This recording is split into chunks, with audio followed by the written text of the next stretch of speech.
paru obstruktif kronik dahulu disebut dengan penyakit paru obstruktif menaun. Penyakit ini ditandai dengan adanya perlambatan aliran udara yang tidak sepenuhnya reversibel. Perlambatan aliran udara umumnya bersifat progresif dan berkaitan dengan respons inflamasi yang abnormal terhadap partikel atau gas iritan. Seseorang dengan PPOK ringan dapat tanpa keluhan atau gejala. Hal ini berbahaya karena apabila faktor risikonya tidak dihindari, maka penyakit ini akan semakin progresif. PPOK dapat menimbulkan gejala sebagai berikut: sesak napas, batuk-batuk kronis atau batuk 2 minggu, serta sputum yang produktif atau batuk berdahak. Pada PPOK eksaserbasi akut, terdapat gejala yang bertambah parah, seperti bertambahnya sesak napas, kadang-kadang disertai mengi, bertambahnya batuk disertai meningkatnya sputum atau dahak, sputum menjadi lebih purulen dan berwarna, serta gejala non-spesifik seperti lesu, lemas, susah tidur, mudah lelah, bahkan depresi. Pertama yaitu kebiasaan merokok. Kebiasaan merokok ini adalah satu-satunya penyebab yang terpenting, bahkan jauh lebih penting dari faktor penyebab lainnya. Dalam pencatatan riwayat merokok, perlu diperhatikan tentang riwayat merokok, terus apakah dia perokok aktif, perokok pasif, ataupun bekas perokok. Nah, jika dia bekas perokok, maka harus dinilai derajat berat merokoknya menggunakan indeks Brinkman. Indeks Brinkman ini adalah perkalian jumlah rata-rata setiap rokok dalam sehari dikalikan dengan lamanya merokok dalam setahun. Nah, keterangannya untuk kategori ringan itu 0 sampai 200, kategori sedang itu 200 sampai 600, dan kategori berat itu lebih dari 600. Kemudian untuk faktor risiko yang kedua adalah riwayat terpaparnya polusi udara di lingkungan sekitar atau di tempat kerja. Yang ketiga adalah hipereaksi bronkikus. Yang keempat itu ada riwayat infeksi saluran nafas bagian bawah secara berulang. Dan yang kelima adalah defiensi antitripsin alfa 1. Dan biasanya itu jarang terdapat di Indonesia. Nah, karakteristik utama pada PPOK ini adalah keterbatasan aliran udara sehingga membutuhkan waktu lebih lama untuk pengosongan paru.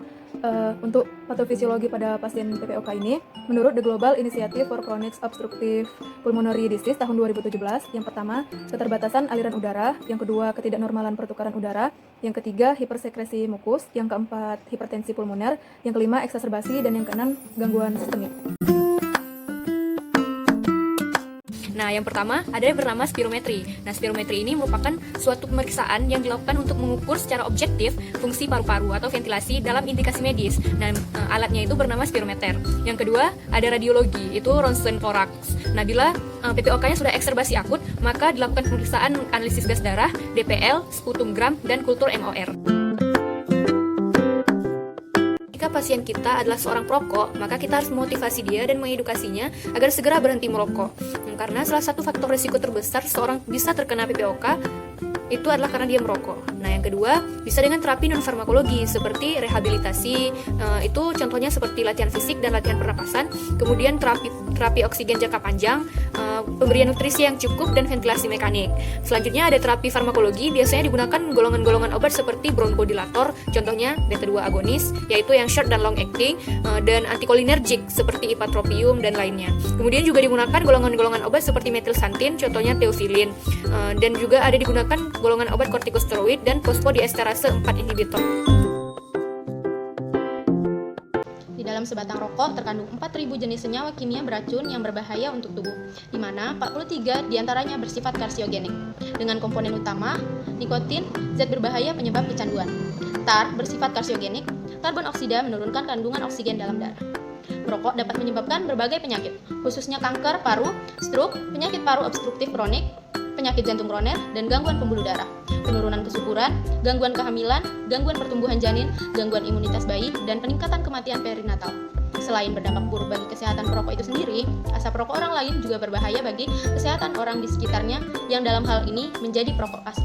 Tahukah Anda, penelitian telah menemukan bahwa kekurangan protein antitripsin meningkatkan kemungkinan seseorang terkena PPOK. Tanpa protein ini, sistem kekebalan alami tubuh akan melawan sel paru-paru dan berujung pada kemerosotan fungsi paru. Penelitian terbaru telah menetapkan faktor keturunan lainnya dan kecenderungan yang berhubungan dengan PPOK. Jika Anda mengalami sesak napas dan batuk berdahak yang memburuk atau terjadi pada waktu yang lama, maka Anda harus menemui dokter secepat mungkin. Walaupun gejala tersebut tidak selalu mengarah pada PPOK. Namun, konsultasi dokter diperlukan untuk menyingkirkan kemungkinan lain. Dalam pertemuan dengan dokter, Anda akan ditanya mengenai riwayat kesehatan, termasuk riwayat merokok, asma, atau paparan terhadap polutan. Jika Anda dicurigai PPOK, maka dokter Anda akan merujuk ke spesialis paru untuk pengobatan.